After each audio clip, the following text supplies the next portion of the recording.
I've been trying and failing to get this part of my hair to go down. Like, I've been at this for the last 10 minutes, I want to say. Screw it. There are a bunch of Game Boy games that are still amazing to this day. 10, in fact, 10 Game Boy games. Let me tell you about them.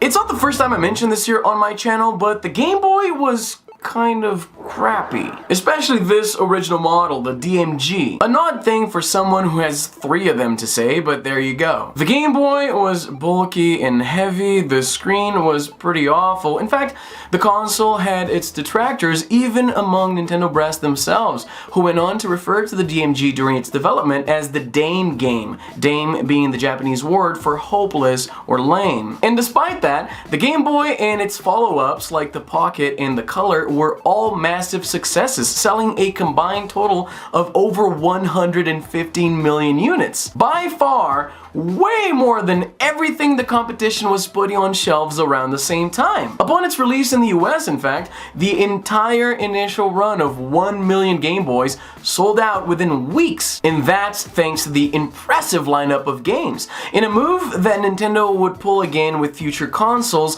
like the DS or the Wii, whatever the Game Boy may have lacked in the hardware department compared to its competitors, it more than made up for with its library of really fun, really accessible games. And some of them are still great to this day, even if the original hardware is, ironically, the worst place to play them on. So, I enlisted the help of some of my fellow retro gaming YouTubers to talk about 10 Game Boy games that definitely deserve your attention in 2019. Okay, so there are 2 Game Boy Color games in this list, which I feel is justified because even Nintendo themselves sort of consider the Game Boy and the Game Boy Color pretty much the same hardware. I mean, yes, there's color, and there is more RAM on the Game Boy Color, but they're pretty much the same thing. Which is why Nintendo actually combines all non-GBA Game Boys when it comes to tallying worldwide sales for the system. Nobody really knows how many Game Boys or Game Boy Pockets or Game Boy Colors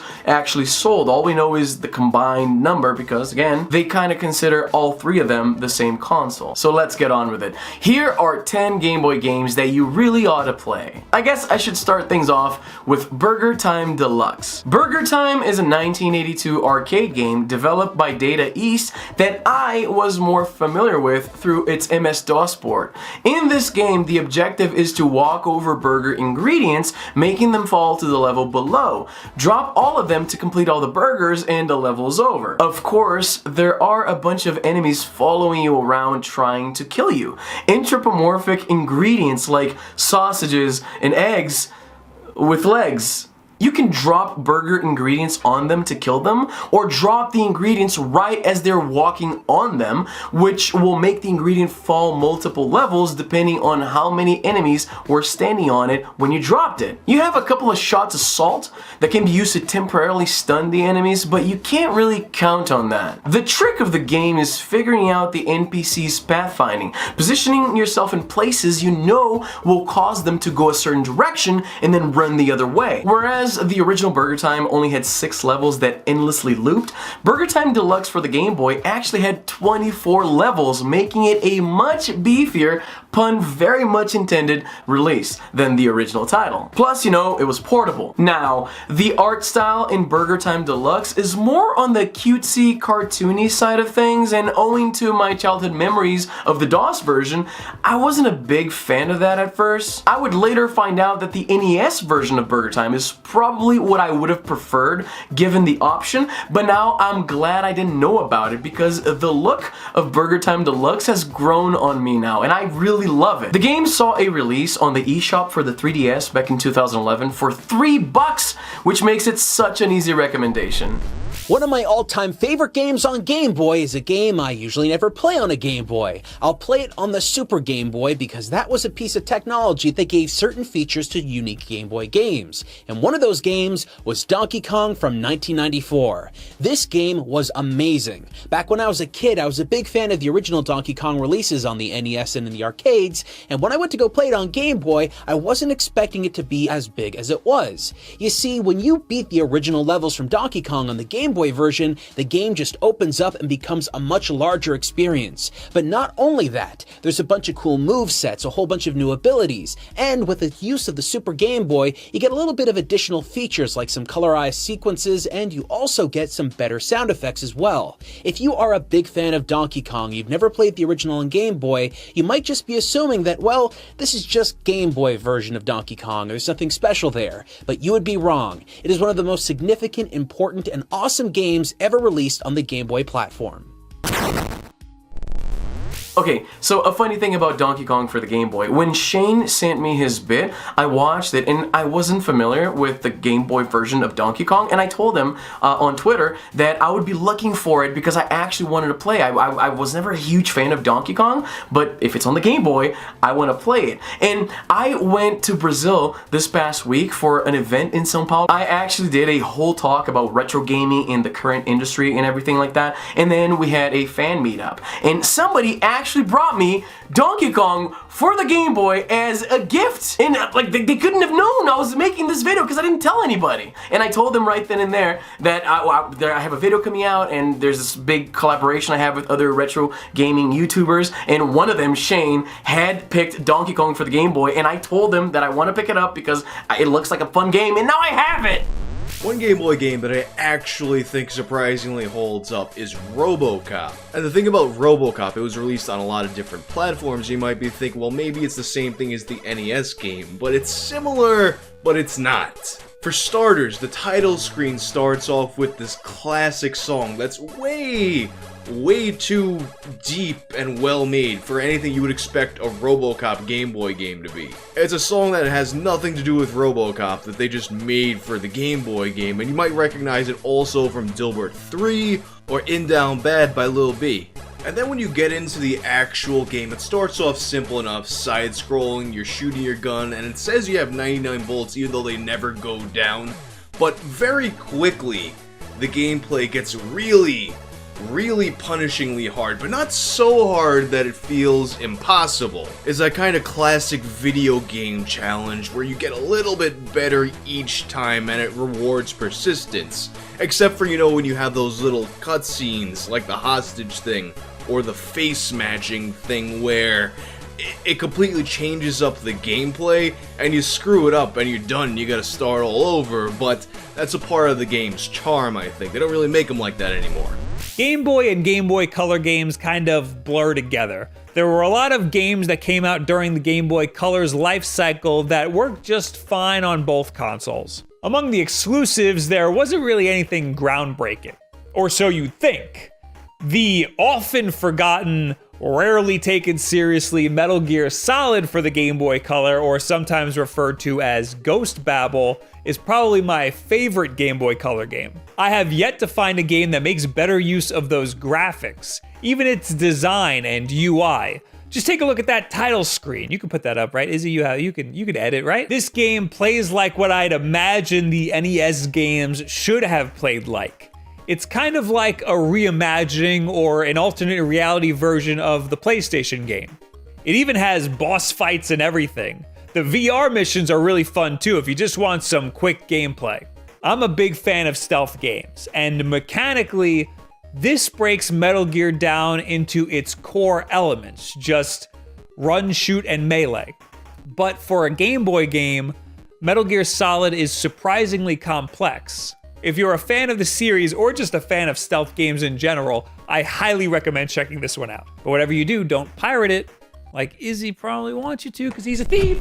I've been asked by Izzy what my favourite Game Boy game is. One that was a little bit of a hidden gem, potentially one that you might not have heard about before, and hopefully I'm going to be doing that today by showing you a game called Solar Striker. I picked this up for a few euros. It's one of the most inexpensive games that I own actually, but it's one of the best. And I played it in France. I was away for a little while and I didn't have internet everywhere that I was going, but I had a Game Boy Pocket and Solar Striker, and I was satisfied to say the least. So basically the premise of this game is that you're a little spaceship and you're flying around and you shoot these oncoming enemies. Now that might sound boring, but I tell you now, it is actually thoroughly enjoyable. Now I would compare this game to the likes of Tetris. It's one of those games where you can pick it up and play it at any time. It doesn't require a lot of energy, it doesn't require a lot of kind of thought, but it really gets you going and it's exhilarating, it's quite fast paced. There's lots of different levels. In fact, embarrassingly, I've only gotten past level 1, although level 1 does take a little while, I'm not that bad at the game. And you kind of go around, you shoot these enemies, every now and again you'll get a little power up. And at the end of each level, you'll have a boss which you have to fight. And the boss is resilient, it hardly ever takes damage. And yeah, you'll be shooting that thing for quite a long time. I look back to games like Ocarina of Time, I replayed all of those recently, and the bosses just die immediately. This one is a thoroughly enjoyable game. If you haven't heard of Solar Striker before, definitely recommend that you check it out.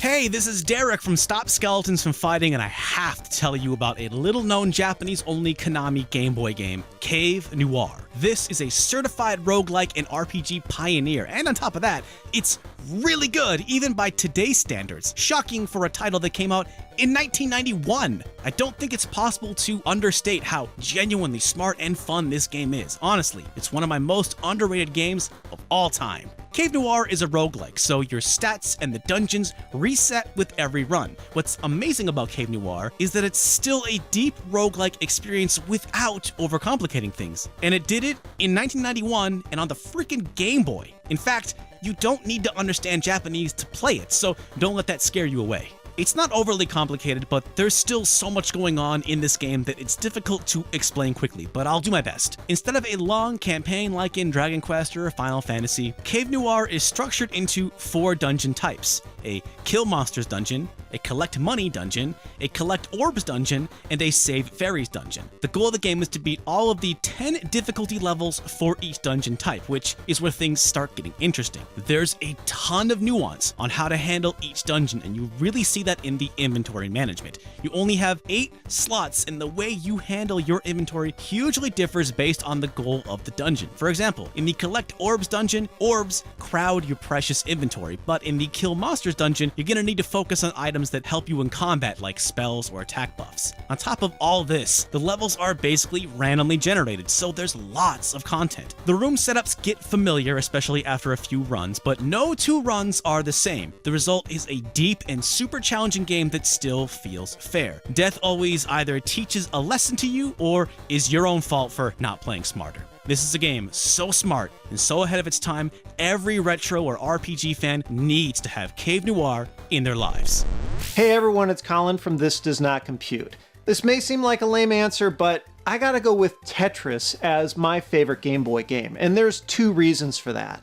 First, I think it's just the quintessential handheld console title. It's got very simple graphics and a very basic control scheme, but it's got really high replay value. It's different every single time you play it, and what's more, it doesn't require a big time commitment, so you can spend just a couple of minutes with it or much longer if you want. It's easy for pretty much anyone to just pick up and play. It doesn't require much explanation, and it just doesn't really get old over the period of years, right? I mean, this is a game that's decades old, and we're still finding new ways to play it. There are new Tetris titles continuing to come out that have variations on the original that still make it fresh and interesting. The other reason why I like this game so much is, of course, nostalgia. You see, when I was a kid, I never had a DMG, even though I really wanted one. All of my experience with this console when I was young was spent either at the demo station at the store or borrowing one off of my classmates, usually while on the school bus. So as you can imagine, I'd only get a few minutes of time with this console every opportunity I had. And more often than not, if it had a game in the console, it was going to be Tetris. That really sparked kind of my love affair with this game. It really kind of resonates with me. Of course, I love other kinds of games as well, but Tetris, it's just special in its own right. It's simple but still complex and really engaging, and just think it's still an awful lot of fun. When it comes to Game Boy games, one of my all-time favorites that is still fun to play to this day, and I know this because I played it again last year, is The Legend of Zelda: Oracle of Ages. I have always been a huge fan of the Zelda franchise, but I've had a particular soft spot for all the top-down style ones like A Link to the Past, Link's Awakening, and of course the Oracle games on Game Boy Color. While it plays a lot like Link's Awakening, something that not a ton of people actually realize, which always surprises me, is that while it's a Zelda game, it was actually developed by Capcom. Now, there are two games, Oracle of Ages and Oracle of Seasons. I prefer Ages personally, while they're both excellent games. Ages leans a little heavier on more puzzle-solving kind of stuff, while Seasons is a lot more combat intensive. But again, they're both excellent games that add a lot of really fun mechanics, some of which are pretty much unique to the series. For instance, at some point in the game, Link can actually get an animal companion that's either this giant blue bear thing with wings, a kangaroo with boxing gloves, or my personal favorite, a little baby Dodongo, and you use it as a mount to get through certain parts of the game. Now, while both Ages and Seasons individually are great games, honestly, you need to actually play both, because by playing one first and then doing a save file transfer over to the other, it actually creates one overall larger story with an additional ending bit that is just, it just ties the whole thing together perfectly. How are you feeling? You got John Riggs here talking about my favorite Game Boy game of all time, and the game that comes to mind immediately for me is Mole Mania for the Game Boy. This game has a whole lot of heart to it too. You play as a father trying to rescue his kidnapped children, and it plays like a puzzle game where every room is a different puzzle that you have to go through. Again, you're a mole, so you're above ground, you're underground, you're switching between the two, digging holes, trying to get to where you need to go to escape the room and move on to the next room. And there are boss battles along the way too. What gets me about this game is it's developed and produced by Shigeru Miyamoto, the Zelda guy, the Mario guy.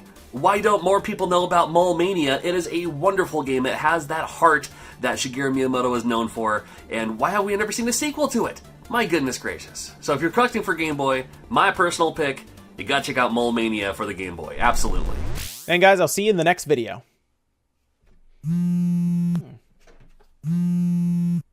What's Izzy calling for? Hey Izzy, what's going on? Best Game Boy game. That's actually pretty easy. Let's do Metal Gear Ghost Babel. How about that? What do you mean it's already been picked? By who? Bob. Who's Bob? All right, I got another one for you. I'll send it over. All right, sounds good. The year was 1998, and a very young John from SpawnWave was...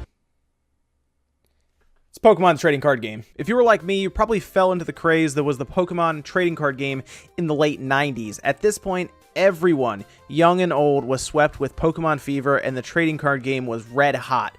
Naturally, I attended a local gym location that was set up near my house. These locations allowed you to compete for real-life badges that you earned and take home to show everyone how cool you were. Going into middle school, I figured the only way the girls would notice me is if, of course, I had a full lapel of Pokemon gym badges. It sounded a lot cooler back then, I promise. Obviously, it was a watertight plan, at least until Gary showed up. Yeah, I know, it's the literal rival's name in Pokemon, I get it. But this guy was an adult attending these gyms, and he had every card, mostly because he had a job and money and all that. I was 10 and asked my parents for money and generally got a booster pack every now and then. Basically, Gary owned the gym and I was never able to win. However, that is where the Pokemon trading card game for the Game Boy comes in. In this game, we were even. No more pay to win. You had to play the game and earn your cards. The game itself mirrors a similar story and path from Red and Blue, where you just set out to be the Pokemon trading card master. Along the way, you defeat gym leaders to eventually challenge the Pokemon Grandmasters. It was awesome. You build decks as you earn new cards from winning matches. They had exclusive cards to the game that didn't exist in real life. All of the legendary birds, for example, had their own exclusive cards, as well as several different Pikachu variants, including one that actually surfed. It was pretty awesome. It also had all cards from base set, jungle, and fossil, minus a few little stragglers like Ditto and Electrode. I think I really enjoyed this game because I didn't have to continuously buy cards over and over again to keep up with the others. Seriously, Gary? 3 Charizards. 3. I was 10. My best card was a Sandslash. You know, I never got that Pewter City gym badge. Yeah, it was the first, but I didn't get any badges, okay? But I kind of learned something at that time. You know, pay to win wasn't very fun, especially when you were a kid, so I really do have a lot of fond memories around the Pokemon trading card game. There was a sequel, but it stayed in Japan until at least recently when people actually managed to translate it and put it out for you to be able to play on like an emulator. So at least you could technically play that just, you know, like 15 years later. I still recommend checking it out. It was a lot of fun, and it technically has all of the cards from back then without you having to go out and buy them all and then find people to play with. You just play against the computer. As for Gary, who knows what happened to him. As far as I know, he ruled that gym with an iron fist. I'm just kidding. Actually, he turned out to be my agent at Liberty Mutual. He's a nice guy. So that's 10 Game Boy games that are still incredible to this day. I really want to thank my fellow YouTubers who sent in submissions for this little project here. This is a slightly more ambitious video than I usually put together here for the channel, and I could not have done it without your help. So really, thank you so much. And to those who couldn't send me their bit before the deadline was up, you are dead to me. As always, let me know where you're watching these videos from. Follow me on social media. I'm very active on both Twitter and Instagram. I post a lot of behind the scenes stuff there. Maybe you'll like it. And that's all the time I have for today. I'm Izzy, and I'm done.